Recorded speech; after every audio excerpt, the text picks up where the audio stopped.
Rafael Sanzio, muito obrigado pela presença. Tive a honra de ser convocado para poder lhe apresentar. Vou fazer uma apresentação muito breve, porque eu acho que a sua fala vai lhe apresentar melhor do que qualquer coisa que eu fale, tá certo? Diante da sua contribuição nessa discussão acerca, né, de quais a relação entre Brasil e África, sobre o povo africano que veio para o Brasil, a construção da nossa identidade, as questões sociais, demográficas, enfim, a gente está muito interessado em poder ouvir você, tá certo? Pessoal, para quem não conhece, Rafael Sanzio é geógrafo, ele é professor titular e diretor do Centro de Cartografia da UNB, ele coordena o projeto GeoAfro e ele é uma referência em assuntos relacionados ao Brasil africano.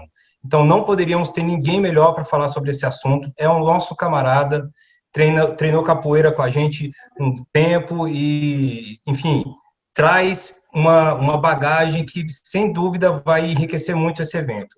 Então, Sânzio, em comemoração aos 30 anos de trabalho de mestre Jorge, mestre Danilo, aos 10 anos de núcleo de capoeiragem, muito obrigado e fique à vontade. Agora a atividade é sua, meu caro. Bem, tem duas coisas que tenho que falar. Eu me sinto em casa, essa é uma primeira coisa, porque isso dá uma sensação muito boa, né? Eu estou em casa com pessoas que fazem parte de minha história de vida e isso ninguém apaga, nem nunca vai apagar. E isso é algo grandioso para mim. Queria expressar isso, porque capoeira não é só externa, ela é interna. Então, capoeira, nós nascemos com ele e para onde seguimos, ele vai junto. A segunda coisa, são três coisas, na verdade. A segunda coisa é dizer que somos privilegiados por sacar um Brasil que pode ser melhor e que cada um de nós tem um papel. Não é maior ou menor, cada um de nós tem um papel. Então, a minha conversa aqui vai ser um pouco nessa direção. A gente se informar mais. Quando a gente se informa, o preconceito diminui, a gente alarga o nosso horizonte e o terceiro olho que temos na testa e o olho que temos aqui na nuca, ele fica mais largo, ele fica mais viçoso e, com isso, vivemos melhor. A terceira coisa é agradecer a Jorge, Danilo, Renato, Mestre Zulu, Igor e tantos outros mestres que me ajudaram até onde eu estou. Muito. Esquisito. Quando encontrava na rua, parava para conversar sempre. Para mim era uma oportunidade, para ele também. Então, agradecer. Vou começar. Essa apresentação é para minha amiga Ju, de todos esses anos de amizade. Vou falar aqui, pesquisa que a gente desenvolve, começou na Bahia, lá na Federal, e veio para a UNB, o projeto GeoAfro, e tocamos ele na geografia da UNB, no Centro de Cartografia, que é onde as pesquisas acontecem. Aqui nessa turma, tem alguns alunos meus, nossos, que não são meus, é uma turma de professores e que está dando junto, eu, monitores, então eu nunca trabalho sozinho. Para a gente começar a falar, tem que entender que o Brasil nunca foi só como ele está. Ele mudou ao longo dos tempos. E sempre que ele mudou de tamanho, de localidade, de estados, o sistema escravista está há 5 séculos no Brasil. Então a gente precisa ver que o Brasil é o que é, porque ele sobrevive com um sistema escravista criminoso, porque ele é um sistema econômico, político, jurídico. Existem leis, várias, que consolidam a escravidão. Ideológico, ou a educação, ou a cultura. Por que a capoeira não é um símbolo da cultura brasileira há 200 anos? Há há 100 anos. Porque nós temos esse sistema cruel, que o Brasil é um pilar. Ele não surgiu no Brasil. Ele faz parte de uma articulação global. A geopolítica da escravidão tem a ver com a geopolítica da diáspora. E o Brasil é um pilar nesse triângulo. Europa moderna, continente africano, Novo Mundo, América. É o Brasil quem vai abastecer a Europa moderna com açúcar, com sal, com café, com ouro, com pedras preciosas. E o melhor da tecnologia africana é que vai abastecer, com trabalho no sistema escravista, esse mundo que é vivo até hoje. Por que o Brasil é importante? Porque é o pilar. É quem mais vai importar. Como quem mais vai importar, forçosamente, o Brasil vai ter, então, essa historicidade, que é uma historicidade forte, onde o escravismo vai se tornar uma indústria. A gente chama, então, isso de escravismo industrial. Quando eu olho essa foto, ela é muito importante porque o passado vem para o presente. Eu vejo crianças, eu vejo jovens, eu vejo adultos e vejo pessoas idosas. Por isso o sistema escravista era criminoso. Idosos, crianças, trabalhando de sol a sol. Tudo isso para quê? Para produzir o quê? Borracha, café, cacau, boiada, diamantes. Esse mapa foi feito na França no início do século XX. Tamanha a importância do Brasil, todo em francês, na distribuição, no fluxo de mercadorias. O Brasil continua com essa mentalidade e outros países também. Entregar o melhor que temos.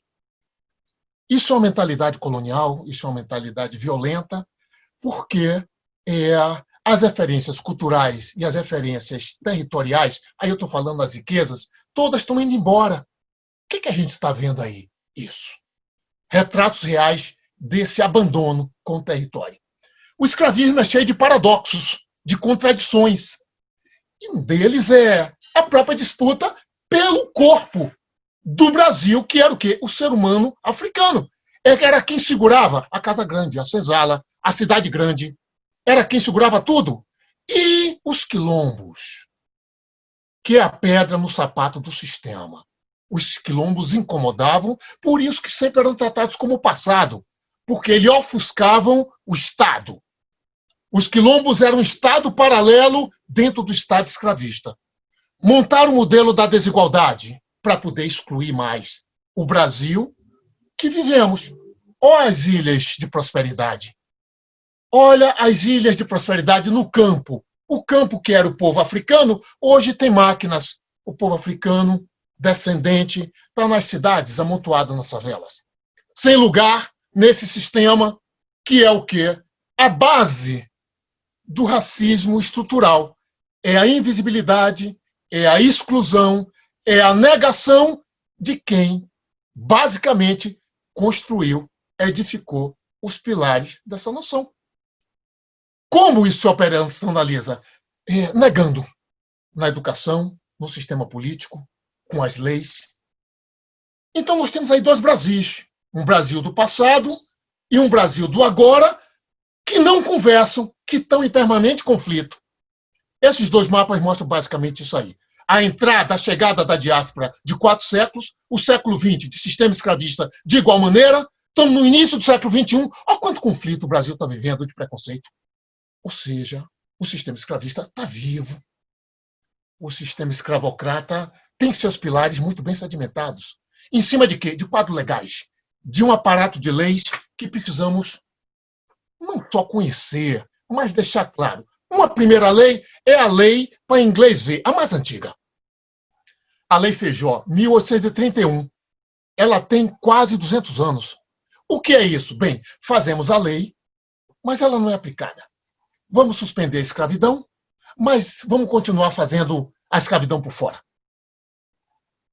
A Lei 001, de 1837, que diz que os africanos e seus descendentes não podiam estudar. Olha a crueldade com a falta de informação ao povo africano. A UNB, todas as universidades brasileiras estão discutindo cotas. Para o quê? Para a graduação. Estamos, o quê? Quase 200 anos buscando ainda espaço para a população brasileira estudar. Outro ponto importante, a terra, o território. A primeira lei de terra do Brasil é de 1855 e proibiu o quê? Os africanos e os povos oriundos das florestas de terem terra. Olha as favelas do Rio, de São Paulo, de Salvador, de todo o Brasil. É o quê? É o não lugar, é a invisibilidade para não ser visto, enxergado. O Brasil, em 1872, teve o primeiro censo, ou seja, quase 150 anos atrás. O que é que esse censo mostrou? 70% da população brasileira era de africanos e africanas. 70%! Lógico, a coroa pirou, né? Como é isso? Trouxendo a África para cá? Aí se desenhou o quê? O projeto de embranquecimento do Brasil. Inventaram algumas coisas, uma delas foi o pardo. Quem é o pardo? Bem, bota no liquidificador, daqui a pouco ele vira branco. Então o projeto é um pardo, é uma política de Estado, que estamos aí há quase 150 anos. O censo que nós vamos responder ano que vem, era para ser esse ano, ele ainda continua fazendo um método de nos contar como se estivéssemos no século passado. Esse quadro aí do Museu Nacional de Belas Artes, no Rio de Janeiro, A Rendição de Cã, diz o quê? Bem, tem a senhora africana, a sua filha sentada, do lado o europeu, companheiro da mulher, e a criança ali, o pardo. Esse, então, é o retrato do Brasil para ser embranquecido e não assumir a sua dimensão africana e de matriz dos povos da floresta, porque o Brasil ainda chama índio de índio. Desde o século XV, os índios da Ásia, os índios da África, os índios da América, nós continuamos desse mesmo jeito. A mentalidade colonial. Esse gráfico aí mostra o quê? A evolução da população preta, que tem dificuldade pelo preconceito, mas a população parda é um fenômeno. É algo grandioso, assustador até. O Brasil virou uma nação continental parda. O que é o pardo? Eu botei no liquidificador, como eu falei, a matriz indígena e a matriz africana. Então, esses dois povos tentam esconder ele das suas verdadeiras referências. Isso é muito sério, né? Nós temos algo também na nação brasileira que merece uma atenção especial. A nossa ascendência. A maior parte dos países africanos tem relação com o Brasil. Como os documentos, como mostra aqui, eram apenas contados com descrição, nós temos, então, a falsa abolição que não nos dá nem a referência ancestral e nem cria dispositivos para uma inserção em uma sociedade. Então, nós não temos que comemorar nada, não temos que festejar nada. Nós não temos que vislumbrar nada, que esses documentos, essas leis, foram falsidades para manter a sobrevivência do sistema escravista até os dias atuais. O Brasil tem algo interessante, que é uma lei que a gente precisa fazer, que é a oficialização do racismo sistêmico. Então, quando se instituiu a Lei Áurea, se formalizou o racismo sistêmico. Os incluídos e os excluídos. Quem tem lugar e quem não tem lugar. A Lei Saraiva-Cotegipe, de 135 anos atrás, diz o seguinte, que os analfabetos, que geralmente eram o quê? Os africanos e os povos das florestas, não podiam votar. Olha só, o que está no Supremo hoje, atual, pedindo recurso para os africanos terem descendentes, poderem fazer campanha, poder se candidatar. Então, nós estamos nesse momento do país. A lei da vadiagem, os capoeiras conhecem muito bem.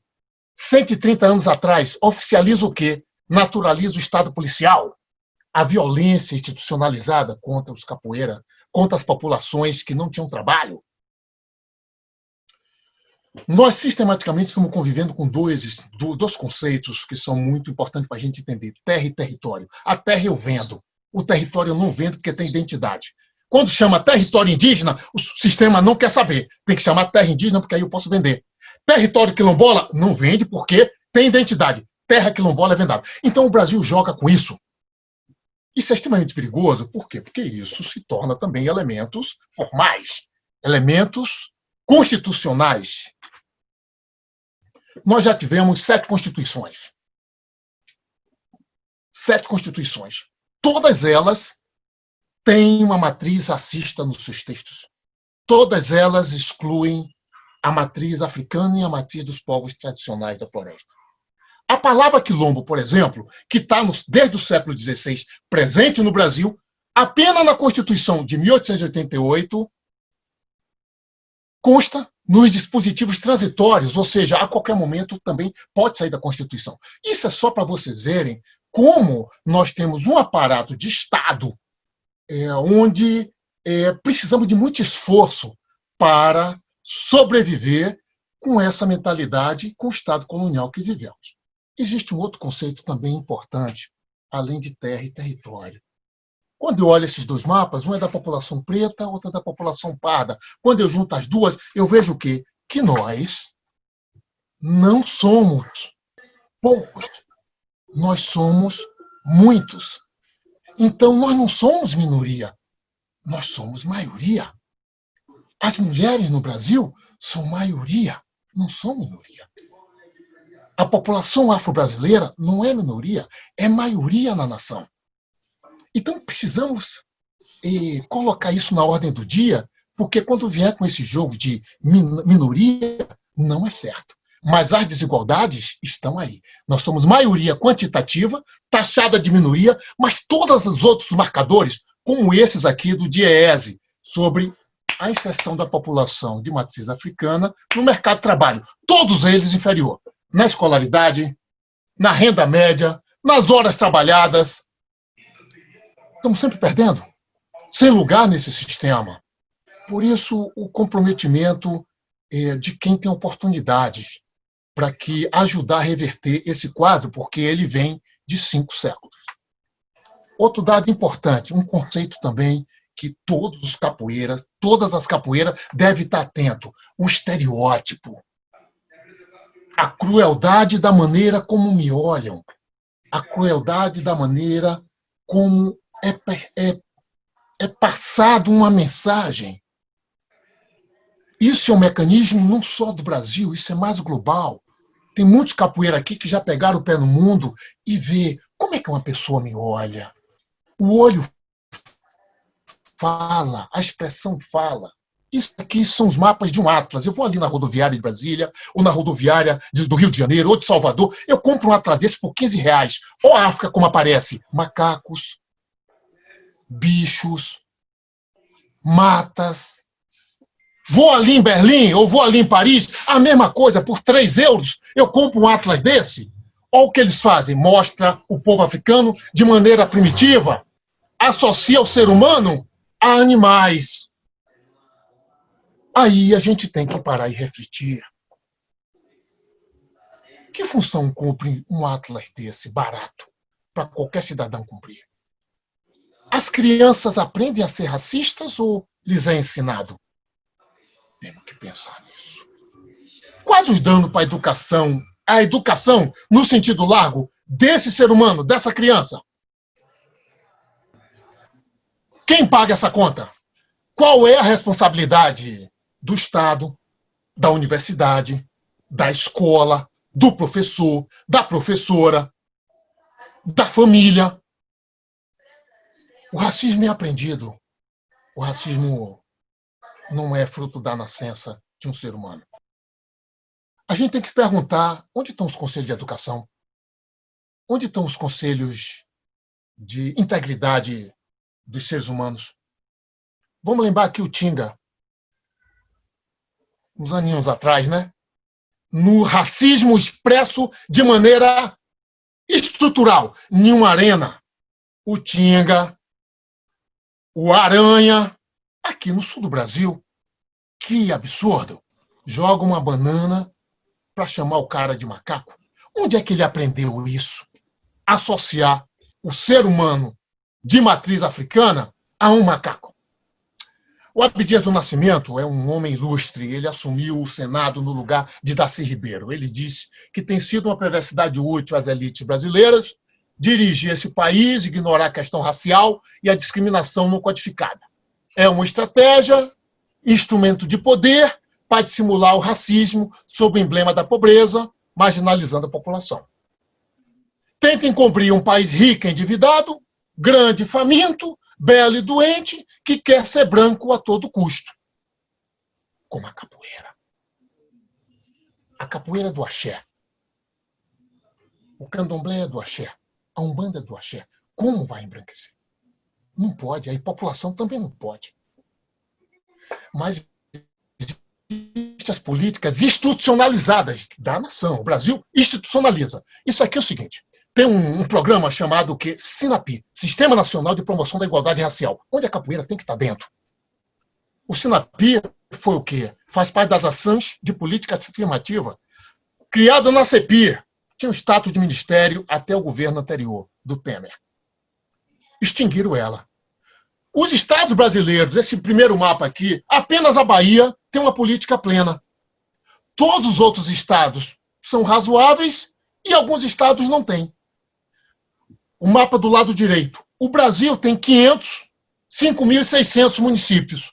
Menos de 12% de municípios estão ligados na SINAPI para fazer a promoção da igualdade racial. Ou seja, nós vivemos em um país mais africano no mundo, fora da África, onde as políticas para promoção de igualdade racial não conseguem ser implementadas.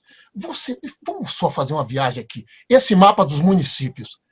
Se todos os municípios brasileiros que tivessem prática de capoeira se filiassem à SINAPI, o Brasil todo fechava. Você vê o papel da capoeira como elemento transformador. Por que o Brasil faz isso? Para não olhar para trás. Para não olhar para os 500 anos de escravidão e exclusão. Para não respeitar as ancestralidades. Para não permitir que a gente aqui discuta racismo estrutural e institucional. Que ele é real, não é balela. É só estar atento no nosso cotidiano e na nossa cidadania. Bem, nós temos então esses dois Brasis que convivemos sistematicamente. Do lado direito está a população brasileira, nós, um país continental. Mas que tem, do outro lado, o Brasil com as manchas coloniais, onde se produziu cacau, onde se produziu café, onde se produziu borracha, onde se produziu ouro, onde se explorou algodão, e por aí vai. Então, um Brasil colonial e um Brasil, a estrutura da população atual. Vejam, não precisa ser analista, nem geógrafo para ver isso. Os dois mapas têm similitudes, o que mostra que a estrutura geográfica do Brasil ainda é muito colonial. E a mentalidade da população, a maioria, ainda também está muito colonial. Como é que nós estamos no início, primeira metade do século XXI, o Brasil se expressa racista da maneira como se expressa? Isso é algo que temos que refletir. Isso tem a ver com cada um de nós enquanto papel na sociedade. Eu estou aqui fazendo o quê? Não podemos nos enganar. Cada um tem um papel, como eu disse no início dessa fala. Bem, se eu olho aqui, os 5 séculos de existência do Brasil e o sistema escravista. Não houve, nesses 5 séculos, gente, nenhum refresco para dizer, houve uns 40 anos, uns 50 anos, que a população afro-brasileira, descendente, conseguiram comprar uma terra, conseguiram fazer. Nunca houve. Nós fizemos um gráfico onde o sistema escravista está permanente desde o século XVI. Então, isso também a gente tem que refletir. Se reflete em quê? O que a gente pode deduzir também de uma cristalização dessa natureza? O Brasil africano real continua invisível. A gente tem que entender isso. A zanga secular. O Brasil está zangado, continua zangado, porque o fim do sistema escravista não era bem visto.